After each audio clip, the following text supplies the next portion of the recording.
మరి దీని వెనకాల ఆంతర్యం ఏంటి? నరుని కష్టమును బట్టి ఐశ్వర్యవంతుడు కాదు, యెహోవా ఆశీర్వాదము ఐశ్వర్యం ఇచ్చును. ఈ మాట ఎంతమంది నమ్మగలుగుతారు?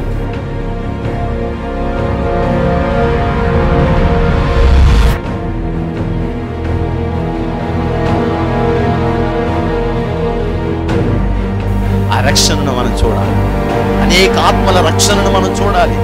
దేవుని యొక్క మందిరంలో దేవుడు చేసే అద్భుత కార్యాలన్నిటినీ మన కన్నులారా మనం చూడాలి. నేడు ఈ ఇంటికి రక్షణ వచ్చింది. ఎప్పుడో మన దోషములను మనం విడిచిపెట్టుకున్నాం.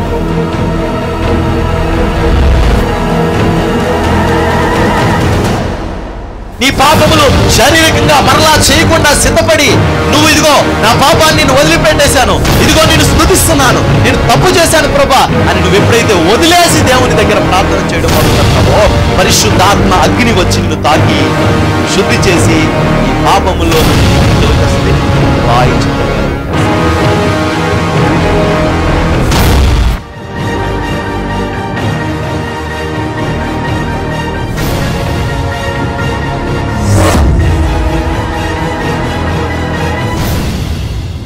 నాకు దేవుడు వార్నింగ్ ఇచ్చాడు. మరి మన గురించి ఎవరికైనా వార్నింగ్ ఇస్తున్నాడు దేవుడు? మనకే వార్నింగ్ ఇస్తున్నాడు దేవుడు. ఆయన వార్నింగ్ ఇస్తున్నాడు దేవుడు. వచ్చి అసలు నీకు హాని చేయడానికి నాకు వీళ్ళందరినీ వేసుకొచ్చాను. నేను నీకు కీడు చేయాలని ఇక్కడికి వచ్చాను. వచ్చిన తర్వాత గొడార వేసుకుని పడుకున్న తర్వాత దేవుడు నన్ను గట్టి గద్దిచ్చాడు. నాకేం చేయాలో అర్థం కాక నీతో ఇలా మాట్లాడుతున్నాను. డైరెక్ట్ నీ మీద ఫైట్కి వచ్చాను నేను. కానీ దేవుడు నన్ను మనస్సును మార్చేశాడు. శత్రువు ఇప్పుడు ఏమాడు? మిత్రుడు. సర్లే ఒత్తే వచ్చేసేవాళ్ళే అని చెప్పంటే అప్పుడు యాకోబు చెప్తాడనమాట, నాకు చేసింది ఏంటి? 7 సంవత్సరాలు రాహేలుని ఇచ్చి పెళ్లి చేస్తానని నాతో కొలువు చేయించుకున్నావు, నన్ను మోసం చేసి లేయనిచ్చి పెళ్లి చేసావు. మళ్ళీ 7 సంవత్సరాలు ఉచితంగా కొలువు చేయించుకున్నావు, అప్పుడు రాహేలుని ఇచ్చి పెళ్లి చేసావు. ఆ తర్వాత 6 సంవత్సరాలు నీ దగ్గర నేను కష్టపడ్డాను. ఇక్కడే రాసి ఉంటుంది మాట, తను 20 సంవత్సరాలు కష్టపడ్డాడని. 6 సంవత్సరాలు నేను మళ్ళీ నీ దగ్గర కష్టపడ్డాను, నువ్వు నాకు చేసింది ఏంటి? 6 సంవత్సరాల్లో 10 సార్లు జీతం మార్చాడంట. 10 మార్లు అంటే స్పెసిఫిక్గా 10 అనుకోకండి. ఇశ్రాయేలులకి 10 అనేది 7 అనేది 3 అనేది వాడుక. ఇశ్రాయేలులకి 10, 7, 3 వాడుకమాట. నలుగురు వింటే నవ్వులు పోలైపోతాం అంటారు కదా, అది మనకేంటండి వాడుక పదం.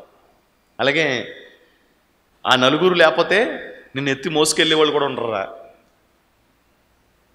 ఇలా మనం కొన్ని పదాలు వాడుక మాట్లాడతాం కదా, అక్కడ ఆయన కూడా వాడుక మాట్లాడుతున్నాడు. 10 అంటే 10 కాదు, ఇంకా ఎక్కువసార్లు మార్చుంటాడు. ఆడికి నిద్ర లేచినప్పుడు అలా జీతం మార్చేస్తూ ఉండేవాడు. ఎప్పుడైనా మాంసం కొంచెం ముదరగా ఉన్నప్పుడల్లా పెనాల్టీ ఇతని మీద వేసేస్తూ ఉండేవాడు పాపం. ఇతని మీద వేసేస్తూ ఉండేవాడు పాపం. కానీ దేవుడు లాభాలతో మాట్లాడుతున్నాడు. ఇప్పుడు దాకా ఊరుకున్నాను కానీ ఇంకా ఊరుకోను. యాకోబు మారలేదు కాబట్టి నేను నీకు ఛాన్స్ ఇచ్చాను. యాకోబుడు మారిపోయాడు, నా దగ్గరికి వస్తున్నాడు. హల్లెలూయా. నువ్వు మారినంత వరకు నిన్ను వాళ్ళ చేతికి అప్పగింతాడు దేవుడు. నువ్వు మారిపోయిన మరుక్షణం దేవుడు నీ పక్షపు వాడై నిలబడతాడు. దేవునికి స్తోత్రం. నువ్వు మారనంత వరకు నీ శత్రువు నిన్ను తరుముతాడు. నువ్వు మారనంత వరకు నీ లాభాలు నష్టంగా మారిపోతాయి. నువ్వు మారనంత వరకు నీ పరిచర్య వృద్ధి చెందదు. నువ్వు మారనంత వరకు నీ పనులు అభివృద్ధి కలగవో. నువ్వు మారనంత వరకు నీ పిల్లలు నీ ఎదుట ఒలీవ మొక్కల వలె పెరగరో. నువ్వు మారితే దేవుడు నీ శత్రువులను నీకు మిత్రులుగా మారుస్తాడు. నీ ప్రతికూలతలను కూడా దేవుడు నీకు అనుకూలతలుగా మారుస్తాడు. దేవుడికి స్తోత్రం. హల్లెలూయా. నువ్వు మారాలి. ఇప్పుడు వాళ్ళిద్దరూ మాట్లాడుకుని సమాధానపడి, ఈ మధ్యలో ఒకటి జరిగింది మీకు తెలుసు. రాహేలు ఏం చేసింది? ఆ బొమ్మ తెచ్చుకుని దాచుకుని దాని మీద కూర్చుంది, దాచిపెట్టుకుని. యాకోబు కోపంతో, ఉద్రేకంతో ఆ బొమ్మ ఎవరి దగ్గర ఉంటే వాళ్ళు బ్రతకరో, చచ్చిపోతారో అని కోపంగా అన్నాడు. ఆ శాపం ఆవిడికి తెలిసింది. ఎందుకంటే దైవ చిత్రంలోకి వచ్చాడు కదా, ఇక ఏ మాట అంటే ఆ మాట నెరవేరడం మొదలెట్టింది మాట. దేవునికి స్తోత్రం. దైవ చిత్తం, దైవ నియమంలోకి వచ్చాడు, దైవ ఆలోచనలోకి వచ్చాడు. మీరేం చేస్తారో తెలుసా? దేవుణ్ణి వదిలి లోకాన్ని ఎత్తుక్కుంటుంటారు మీరు. అందుకే మీ పనులు ఫలించట్లా. లోకాన్ని ఎత్తుకున్నంత వరకు మీ పని ఫలించదు. తిమ్మిరి బిమ్మిరి చేసేద్దామా, తిమ్మిరి చేసేద్దామా, తిమ్మిరి బిమ్మిరి చేసేద్దామా, ఇదే ఆలోచనలో లోకాన్ని వెతుక్కుంటున్నాం మనం. లోకాన్ని ఆశ్రయించున్నాం మనం. నువ్వే పని చేసినా అపవిజయమే, రిజల్ట్ జీరో. నువ్వు 10 ఏళ్ళు కష్టపడి ఉంటావు, ఇప్పటికి కనీసం ఒక 50,000 అప్పు ఉంటుంది నీకు. నువ్వు 20 ఏళ్ళు కష్టపడి ఉంటావు, నీకు అప్పే ఉంటుంది. ఎందుకో తెలుసా? నీ పని ఫలించాలంటే ముందు నువ్వు దేవుని చిత్తాన్ని నెరవేర్చాలి. కాదు అని ఉద్రేకపడి ఉక్రోషపడినంత మాత్రం ఏం జరుగుద్ది? నీ కోపం వచ్చి టీచర్ని కొట్టేసావనుకో కరెక్టే, ఏమవుద్ది? ఏమి కాదు. నీ కోపం వచ్చి డాక్టర్ని కొట్టేసావనుకోండి, ఏం కాదు, నువ్వే నష్టపోతావు. అలాగే దేవుని మీద తిరుగుబాటు చేస్తే, దేవుని వాక్యం మీద నష్టపోయేది మనమే. నువ్వు నాకు ఎంత చేసావో నీకు తెలుసు కదా అన్నాడు. కానీ ఒక చక్కటి మాట అంటాడు, నాకు ఆ మాట ఎంత బాగా ఉంటుందో చూద్దాం ఒకసారి. 42వ వాక్యం.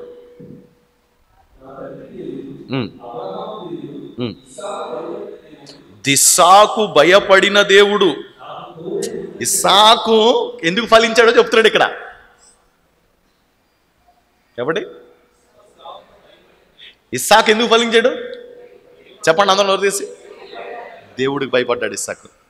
అతను ఇస్సాకు విత్తనం వేస్తే 100 పంట దొరికింది కదా. ఎందుకు దొరికింది తెలుసా? ఇస్సాకు దేవుడికి భయపడ్డాడు. నువ్వు దేవునికి భయపడు, దేవుడిని పనిని బ్లెస్ చేస్తాడు, ఆశీర్వదిస్తాడు. నువ్వు దేవుడికి భయపడాలి. కొన్నిసార్లు మనం మనుషులు భయపడతాం కానీ దేవుడికి భయపడలేదు. కొంతమంది నోరు విప్పితే అవసరం లేకపోవడం పక్కనట్టండి, అబద్ధం ఆడతారు. ఒక అతను ఉండేవాడు, మంచి కుటుంబంలో వ్యక్తి, కానీ అతనికి ఎక్కువ అలవాటు ఏంటి తెలుసండి? ఊరికే అబద్ధం. సపోజు అన్నా షర్ట్ ఎంత అన్నా బాగుందన్నా ఎంతన్నా అంటే, ఇదా 7,000 రూపాయలు రా అన్న. 7,000 రూపాయలా? మరి ఈ నర్సాపురంలో తోకానికి అమ్ముతున్నారంటే, తోకానికి అమ్మి క్లాత్ మా ఫ్రెండ్కి ఇస్తాను. ఇందుకే అదే కుట్టించుకునేవాడు. తోకానికి అమ్మి క్లాతే కుట్టించుకునేవాడు, కానీ 7,000 అని చెప్పేవాడు. అసలు ఉపయోగం ఏంటో మనకు తెలియదు. అన్న ఎక్కడున్నామంటే, అదే రా ఎయిర్పోర్ట్ దగ్గర ఉన్నానండి. వాడు ఎయిర్పోర్ట్ దగ్గర ఎందుకు వెళ్ళు అంటే, మా ఫ్రెండ్ ఒకడు వస్తే, ఈ ఫ్రెండ్ అంతా సిగరెట్లు, బీడీలు, గంజాయి బ్యాచ్. వీళ్ళు అమెరికాని, ఆస్ట్రేలియా ఎందుకు వెళ్తారు? అబద్ధం. నోరు విప్పండి.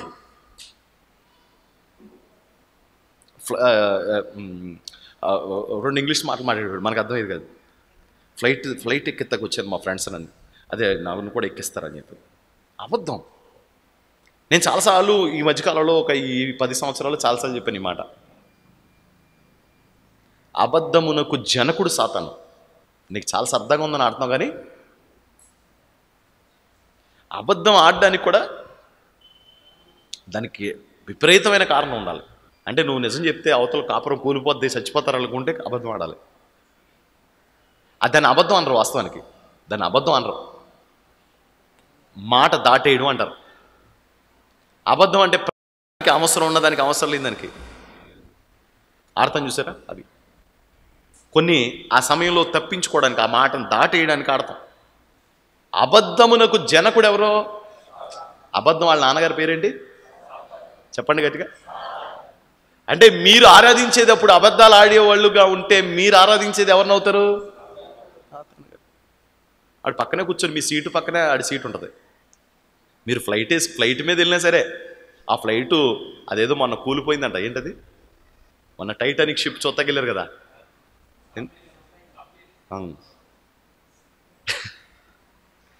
దరిద్ర పేదలో అసలు దాంట్లో ఎక్కినప్పుడే కొంతమంది సైంటిస్టులు చెప్పారంట, దాంట్లోకి ఎక్కడం అంటే ఆత్మహత్య చేసుకోవడం అంత ప్రమాదం అని చెప్పారంట. అవే అటు పక్కన అబద్ధికుడు ఉన్నాడు, పక్కన ఎవరున్నారు? అబద్ధికుడు ఎక్కించాడు వాళ్ళని. నువ్వు ఏ వ్యాపారం చెయ్యి, అబద్ధానికి జనకుడైన సాతాను పక్కన ఉంటే ఏమో తెలుసండి, నాశనం అయిపోతుంది. అన్నిటికీనా అదొక ఫ్యాషన్ కల్చర్ అయింది. అయితే నేను చెప్పేది ఏంటంటే, నీ జీవితంలో చాలా సంవత్సరాలు నష్టపోతావు, అంతకుమించి నేను చెప్పగలిగేది ఏమి లేదు ఒక దేవుడి సేవకుడిగా. దానివల్ల నీ ఆత్మీయ జీవితమే కాదు, నీ ఆర్థిక పరిస్థితులు కూడా నాశనం అయిపోతాయి. కాలేజీకి వెళ్తున్నాం అని చెప్పేసి వీరం చెరువు కాడ పార్కుల్లో కూర్చుంటారు. నేను చేశాను ఆ పెద్ద పనులు. ఇక్కడే తాడేరు కాలువ దగ్గరికి వచ్చాను, అందులోనే బాప్తిసం ఇవ్వాల్సి వచ్చింది చాలామందికి. ఒకప్పుడు నా బతుకు ఆ తాడేరు కాలువ స్నానం చేసేవాడిని వచ్చి. ఇప్పుడు బాధపడుతున్నాను నేను. అక్కడికి వెళ్ళినప్పుడల్లా నేను ఏమనుకుంటా తెలుసా, అందులో స్నానం చేస్తూ ఉండేవాడిని. ఎందుకు? స్కూల్ మానేసి. ఏమైంది జీవితం? ప్రభువు కనుక జ్ఞాపకం చేసుకుని నన్ను ఉంచకపోతే నా బ్రతుకు చాలా దౌర్భాగ్యమైన పరిస్థితికి నన్ను వెళ్ళిపోను. అలా అన్నిసార్లు అందరికీ జరగదు, అది కృప. నేను ఇప్పటికీ బాధపడుతూ ఉంటాను, అయ్యో చదువుకుంటే ఎంత బాగుండేది. చదువు మానేసి అబద్ధాలాడి చెరువుల కాడ కాలువల కాడ కూర్చుంటారు. ఏం లాభం? నీ అబద్ధం నిన్నే నాశనం చేస్తుంది, నీ అబద్ధం నిన్నే పాడు చేస్తుంది. అబద్ధానికి జనకుడు సాతాను. మన జీవితంలో మనం మారనంత వరకు మన పరిస్థితులు మారవు. అబద్ధానికి వాడు జనకుడు.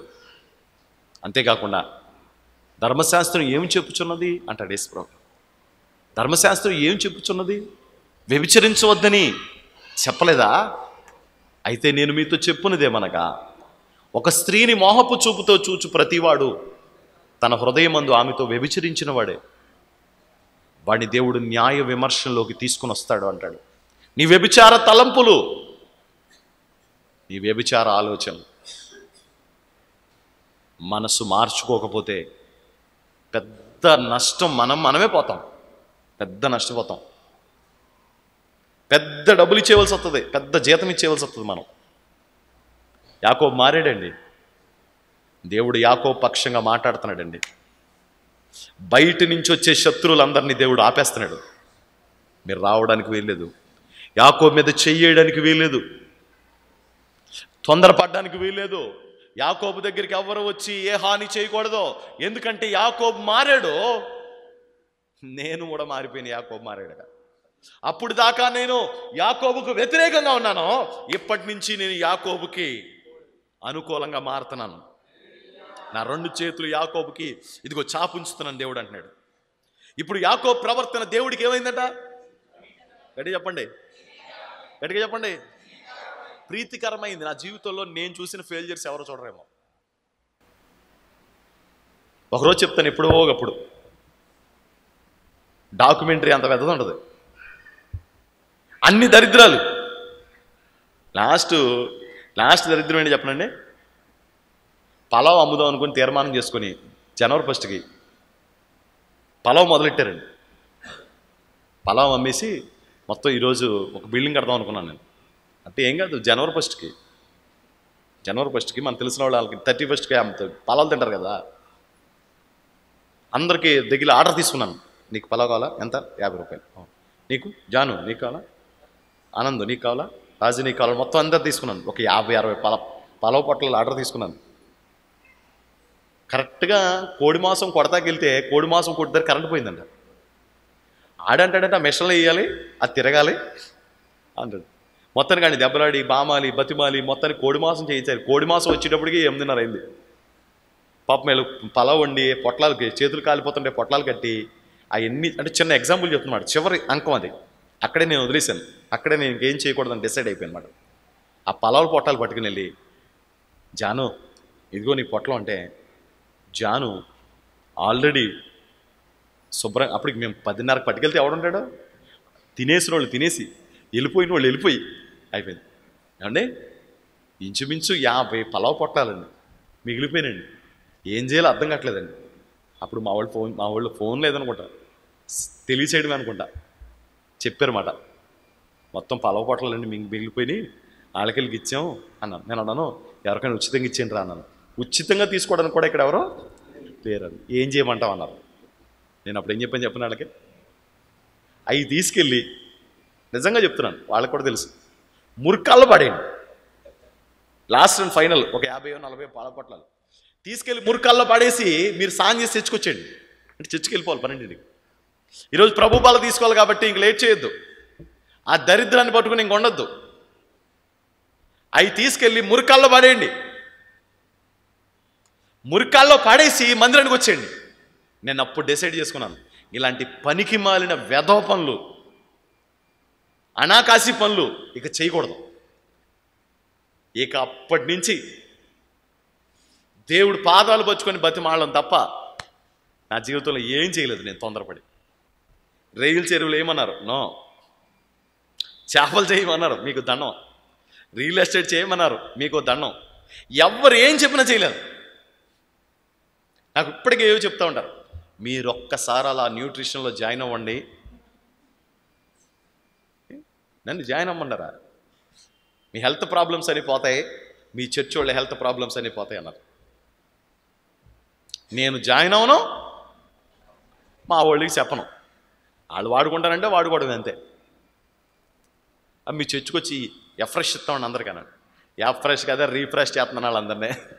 మళ్ళీ మీరు ఎఫ్రెష్ ఇచ్చేది, వాళ్ళందరూ ఇక్కడి నుంచి రీఫ్రెష్ అయ్యి వెళ్తున్నారు. దేవునికి స్తోత్రం. వాళ్ళకి ఎఫ్రెష్లు మీరు ఇవ్వక్కర్లేదు.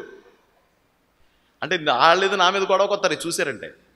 నేను వాళ్ళేం అనట్లేదు, నేను ఆ వ్యాపారాలు చేయనని చెప్తున్నాను. ఇంకొక పాస్టర్ గారు వచ్చారు, అయ్యగారు మీరేం చేయక్కర్లేదండి, 6,000 రూపాయలు కట్టేసి మీరు అలా నిద్రపోవడమే అన్నారు. ఒక ముగ్గురిని మన చర్చిలో వాళ్ళని, నమ్మకస్తులైన ముగ్గురిని చూసి, వాళ్ళ ముగ్గురితో కట్టించండి, కట్టించి మీరు ఊరుకోండి, ఆ తర్వాత మొత్తం నేను చూసుకుంటానన్నారు. మీ మీద ఉన్న అభిమానంతో 7,000 ఇమ్మంటే ఏమాత్రం ఆలోచించకుండా ఇచ్చేస్తాను. కానీ ఇలాంటి దరిద్రపు స్కీములు మాత్రం నేను ఒకప్పుడు చేసాం. ఒకప్పుడు ఇలాంటి పనికి మాలిన ఆలోచనలు, ఇలా ఎదిగిపోదాం అలా ఎదిగిపోదాం, ఇంకా అంతా వాళ్ళు చెప్పిన మాటలు. ఆ క్లాస్కి వెళ్ళి కూర్చున్నాం అనుకోండి, ఏంటి ఒకళ్ళు కట్టి ముగ్గురు కడితే క్లాస్కి వెళ్ళి వచ్చేటప్పటికి మనం ఎలా అయిపోతుంది తెలుసండి? చాలా క్లాసులు అలాగే ఉంటాయండి. ఇంకా మనం అదో రకంగా పిచ్చోళ్ళు అయిపోతామండి. అయిపోయి ఓప్లాస్టర్ కాల్ కొని, లేకపోతే సియోలో కార్ కొన్నారు, లేకపోతే బెంజ్ అలాంటివి ఏమైనా కొనుక్కుంటాండి. ఏ బెంజ్ కారు కొంటానంటాం, కూడుకు ఎత్తలేదు అని చూసి బస్ టికెట్ కూడా డబ్బులు ఉండవు. బయటికి రాగానే మనం అలా అయిపోతాం. అండ్ మీలో దమ్ముందా అంటాడు చిరంజీవి. ఏం తాగుతాకి? ఇప్పుడు మారిపోయి ఉంటాడు. థమ్సప్ తాగడానికి దమ్ము ఎందుకురా బిడ్డ, 10 రూపాయలు ఉంటే సరిపోద్ది. ఆడేమో దమ్ముందా అంటే మనం దమ్ముంది అని తాగేస్తూ ఉంటాం. అంటే అంత రెచ్చగొట్టడానికి మాట్లాడు. థమ్సప్ తాగడానికి దమ్ము కావాలండి. అంటే థమ్సప్ తాగడానికి దమ్ము అక్కర్లా, ఎంత కావాలి? 10 రూపాయలు ఉంటే మన అదే పెద్ద గొప్ప. నీలో దమ్ముంటే థమ్సప్ తాగంటే.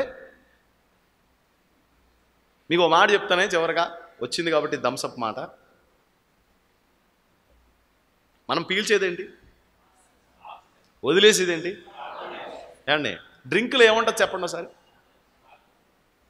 చాలామంది తెలీదు అని. ఇప్పుడు కార్బన్ డైఆక్సైడ్ ఎలాంటిదో, డ్రింకులో మనం తాగే గ్యాస్ కూడా కార్బన్ డైఆక్సైడే. మాకు తెలుసు అన్నవాళ్ళు ఒకసారి చేసి చూపించండి. అంటే మనం ఏం తాగుతున్నాం? మనం వదిలేసే తాగుతున్నాం. అంటామంటే అది కార్బన్ డైఆక్సైడ్ బిడ్డ. కింద నుంచి రావాల్సి పైనుంచి వచ్చేస్తుంది కార్బన్ డైఆక్సైడ్. అది అనుకుంటా. అంటే పలావు థమ్సప్ కలిపి తాగేస్తూ ఉంటారు. పిచ్చి పనులు తెలియజేసాం అనుకోండి. అలాంటి ఎందుకో దేవుడు మా కృపను బట్టి ఆ పిచ్చి పనులు నేను ఎక్కువ చేయలేదు. దేవునికి ఒకసారి స్తోత్రం చెప్పండి. హల్లెలూయా. కర్మ అత్తమ్మా నీరసం వచ్చినప్పుడల్లా తీయ మూత తాగే. చిరంజీవి చెప్పాడు కదా, ఏముంది మీలో దమ్ముందా అంటే గోవ తాగాడువే అంటే దమ్ము వచ్చేద్దామాట తాగిన తర్వాత. అయ్యి బాబువే, సరే ఎక్కడ తాగొచ్చాం మనం? తన జీవితంలో దేవునికి ఎప్పుడు వ్యతిరేకంగా ఉన్నాడో ఫెయిల్ అయిపోతూ వచ్చింది. మొత్తం నాశనం అయిపోతున్నాడు. తన దేవుడికి ఇష్టంగా లేడు. నువ్వు నేను దేవునికి ఇష్టంగా మారుదుముగాక. మనం వ్యతిరేకమైన ధోరణిలో వెళితే విఫలమైపోతాం. మనం దేవునికి అనుకూలంగా వెళితే సఫలమవుతాం. అంతే, శత్రువు అక్కడ నిర్మూలమైపోయాడు. దేవుడు అన్నాడు నువ్వు ఆగిపో. ఆగిపోయాడు. ఇప్పుడు బయలుదేరి వెళ్తున్నాడు. అక్కడ ఒక గొప్ప విందు చేసుకున్నారంట వాళ్ళు. ఒక 7-8 మేకలు ఉంటే మంచి లేత మేకలు తీసాను. మంచి లేత మేకలు తీసి పాస్టర్ గారు ఒక ఆయన ఉంటే ఆయనతో కూర వండించి అండి మెత్తటి రొట్టెలు చేసుకుని మొత్తం అందరూ భోంచేసి దుమ్ములు మాత్రం అక్కడ పడేసి వచ్చారంట. అంటే ఏమైంది? మీరు ఇంటికి వెళ్ళి చదువుకోండి. వాళ్ళు సమాధాన పడి అక్కడ ఒక రాళ్ల కుప్ప వేసి దాని కూర పేరు పెట్టి వాళ్ళందరూ షేక్ హ్యాండ్లు ఇచ్చుకొని భోజనాలు చేసి, అది కూడా ఏంటంటే ఎన్వి, వెజిటేరియన్ కాదు. దేవుని స్తోత్రం. సమాధానం కలిగింది. వాక్యం నెరవేరిందా లేదా? వాక్యం నెరవేరిందా లేదా? ఇప్పుడు ఎక్కడుంది అసలైన శత్రువు? ముందుంది, ఇంట్లోంచి వస్తుంది శత్రువు. బయట శత్రువుని దేవుడు ఆపాడు. ఇప్పుడు ఇంట్లో శత్రువు వస్తున్నాడు. 450 మందిని పట్టుకొని ఆడు మహాకోపోద్రేకుడు అయిపోయాడు. ఆల్రెడీ కొంతమందిని పంపించాడు, మీరు వెళ్ళి యాకోబుని యాసావుని కలుసుకుని రండి, అతను ఏం చేస్తున్నాడో తెలుసుకుని రండి అంటే యాసావు దగ్గరికి వాళ్ళు వెళ్ళి అక్కడ పరిస్థితి చూసి వచ్చేసారు. ఏమని చెప్పారు? నీ అన్నయ్యని యాసావు 450 మందిని తీసుకొని వస్తున్నాడు, రెడీగా ఉండమని. మేము ఉద్యోగం మనిషి వెళ్ళిపోదాం అనుకుంటున్నాను. మీరేం కంగారు పడకండి, నా దగ్గర పెద్ద వెపన్ ఒకటి ఉంది, ఆ వెపన్ వదులుతాను, మీరు ముందుకు వెళ్ళండి అంటే. యాకోబు దగ్గర ఏ వెపన్ ఉందో వాళ్ళకి తెలియదు. ఇంతకీ వాస్తవానికి యాకోబు అబద్ధాలు చెప్పడం మనోడికి అలవాటు కదా. వాళ్ళ దగ్గర ఏ ఉందని చెప్తున్నాడు. వేపనో లేదు, నా బొందా లేదు, క్యారెట్ కూడా లేదు ఇతని దగ్గర. ఇద్దరు క్యారెట్ కూడా లేదు. అంటే మా దగ్గర వెపన్ ఒకటి ఉంది, మొత్తం వదిలితే మొత్తం భస్మం అయిపోతాడు అన్నాడు. అయ్యి బాబోయ్ వెపన్ ఉందంట మా ఒడి దగ్గర అని చెప్పేసి వీళ్ళందరూ ఆవేశంగా గుంపులుగా విడగొట్టేసి 2 గుంపులు పంపించాడంట. అందరినీ పంపేశాడు. వెపన్ ఏం చేయాలి అని ఆలోచిస్తున్నాడు. తనతో మాట్లాడిన దేవుని మాట గుర్తొచ్చింది.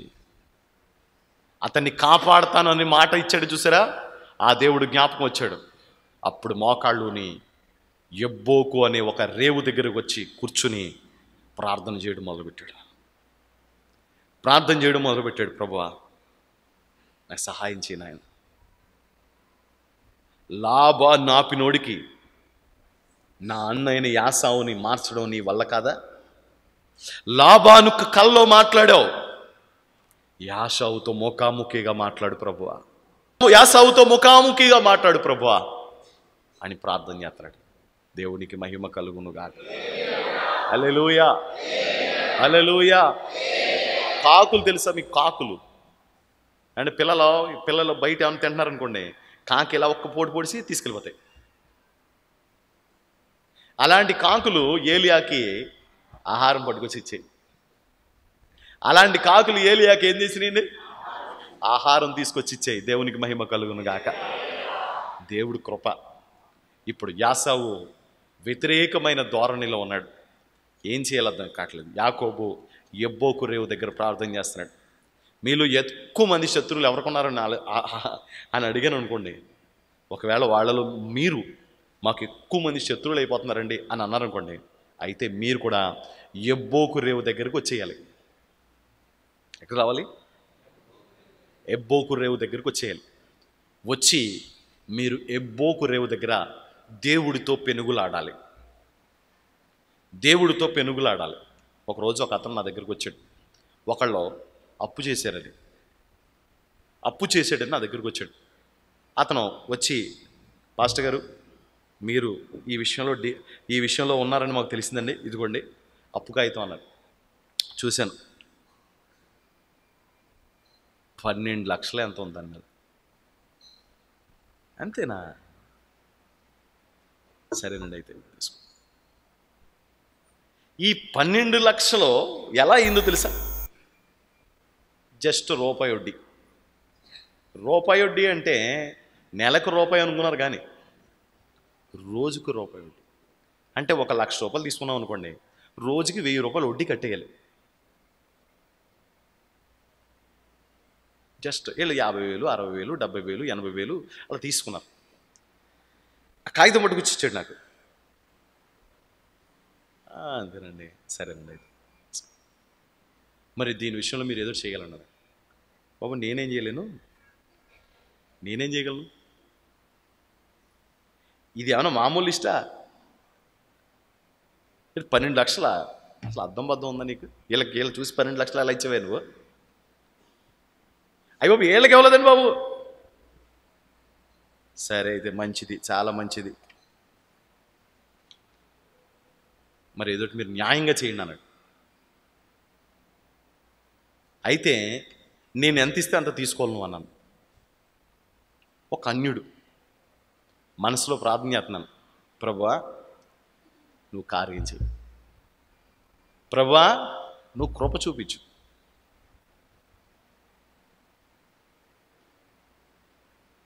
అప్పుడు వాడు లెక్కంతా వేసిన తర్వాత నేను అన్నాను, ఏమండి ఇది ఎన్నాళ్ళ నుంచి ఇవ్వట్లేదు అన్నాను. ఎలాండి 6 మాసాల నుంచి ఇవ్వట్లేదు అన్నాను. 6 మాసాల నుంచి. ఇప్పుడు ఒక 5 లక్షలు వేసుకుందాం మనం. రోజుకి 5 లక్షలకి వడ్డీ ఎంత? ఎంత? 5,000. 5 × 30 కొట్టండి. అంటే ఒక నెలకి ఎంత అవుతుంది? 1,50,000 అవుతుంది. ఇప్పుడు 6 నెలల నుంచి వడ్డీ కట్టట్లేదు అంటే ఎంత అవుతుంది? ఏమండి 9 + 5 ఎంత అయింది? అంటే ఈడు ఎప్పటికప్పుడు వడ్డీ రాసేసుకుంటున్నాడు. న్యాయం, మంచి న్యాయవంతుడండి. అప్పుడు 5 నెలల నుంచి వడ్డీ కట్టంటే 5 నెలలకి అప్పు ఎంత ఉన్నప్పుడు? 5 లక్షలే. అంతేనండి, 5 లక్షలే కదా అన్నాడు. ఆయన అంటాడు, కాదండి మరి మేము ఊరి మీద తెస్తాం అన్నాడు. అదేనబ్బా 5 లక్షలే కదా అన్నాడు. అవునండి 5 లక్షలేనండి, మీ 5 లక్షలు మాత్రం మీరు మాకు ఇప్పించేయాలండి అన్నాడు. అలాగే బాబు ఇప్పించేస్తాను. సరే ఇలా చూసుకొని మళ్ళీ ప్రార్థన చేసి, ప్రభువా నీకు ప్రభు చూపించిన ఆయన ఈ 5 లక్షలు ఎన్నాళ్ళు అయింది ఇచ్చేయాలండి. ఈ 5 లక్షలు అండి సంవత్సరం నుంచి వడ్డీ కట్టలేదని ఒకడు నోరు జారాడు. మళ్ళీ సంవత్సరం నుంచి, ఒరే నువ్వు చెప్పక రాతంతో వెనక్కి వెళ్తున్నాడు రాత్రో. నిజంగా నమ్మండి దేవుని పిల్లారా, అది 80,000, 90,000 మాట్లాడితే అతను ఏమన్నాడు తెలుసండి? దండం పెట్టి వెళ్ళిపోయాడు. నీకు 2 మాసాల్లోనో నెల 15 రోజుల్లోనూ ఇస్తాను డబ్బులు, నువ్వు వెళ్ళిపో అంటే లిస్ట్ ఎంత తెలుసండి? 12 లక్షలు. 80,000కో 90,000కో ఒప్పేసుకుని వెళ్ళిపోయాడు. ఆ తర్వాత మళ్ళీ ఇంకోళ్ళది వచ్చింది గొడవ. వాళ్ళు కూడా నా దగ్గరే చెప్పారు. మళ్ళీ కూర్చోబెట్టి మాట్లాడితే, పాస్టర్ గారు మీ తాలూకా వాళ్ళు ఎంతమంది ఉన్నారో వాళ్ళ పేర్లను ఇచ్చేయండి, వాళ్ళకి పొరపాటు డబ్బు. మీ తాలూకా వాళ్ళు ఎవరైనా ఉంటే వాళ్ళకి చెప్పండి నా పేరు. ఏంటండి కోత? ఈ సెటిల్మెంట్ ఏంటండి? అసలు నాకు తెలియక అడుగుతాను. ఆడు నా దగ్గరకు వచ్చి నన్ను బతిమాల్సిన అవసరం ఏంటి? ఆడు నా దగ్గరకు వచ్చి నన్ను అడగాల్సిన పరిస్థితి ఏంటి? చెప్పండి మీరు. ఇది ఎవరు చేసే కార్యం? నిన్ను చూసినప్పుడు దేవుడు అలా చేస్తాడు.